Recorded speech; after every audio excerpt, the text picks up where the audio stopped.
काल सीएनजी भरायला आळसपणा केला आणि आज 120 किलोमीटर गाडी पेट्रोलवरती चालवायला लागली. नमस्कार मित्रांनो, तर दिवस आहे आपला दुसरा इगतपुरीतला. नाशिकचे समाधान बंधू भेटले. त्यांनी सकाळी केळे आणले होते नाश्त्याला. नाश्ता वगैरे त्यांच्या बरोबर केला आणि आम्ही निघालो बघा कळसुबाईच्या पायथ्यानी रंधा वॉटरफॉलला. तुम्ही जर गेला असाल तर कमेंट मध्ये सांगा, नसेल गेला तर पावसाळ्यात नक्की जावा. दृश्य एक नंबरच आहे बघा. तिथं जाताना तुम्हाला भंडारदरा डॅम पण भेटेल. सीएनजी संपला होता. 120 किलोमीटर आपण गाडी पेट्रोल चालवली. शेवटी नाशिक मध्ये आल्यानंतर सीएनजी चालू भेटला. सीएनजी भरला आणि आम्ही आलो बघा सुला वाईन्सला. तर तुम्ही आला असाल तर कमेंट मध्ये सांगा. मी तर ह्याच्या आत कधी गेलो नाही, कारण इकडं फील आहे बरं का.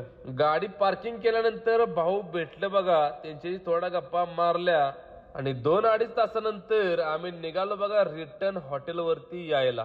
काल जिथे सीएनजी चालू होता तिथे गेलो, पण तिथं आम्ही लाईनला लागलो आणि सीएनजी संपला. म्हटलं जाऊ द्या, उद्या भरू काय जाताना. कपडे वगैरे चेंज केले आणि केला टाइमपास. संध्याकाळी जेवणाची वेळ झाल्यानंतर गेलो जरा चायनीज वगैरे बसवलं. लय दिवस झालं बसवलं नव्हतं आणि झोपणार तेवढ्यात समाधान भाऊ आले. म्हटले चला जरा जेवाय जाऊया. आता म्हटलं तुम्ही जेवा, मी ताकच घेतो. ताक वगैरे घेतलं आणि आपले इगतपुरीचे बंधू भेटले बघा.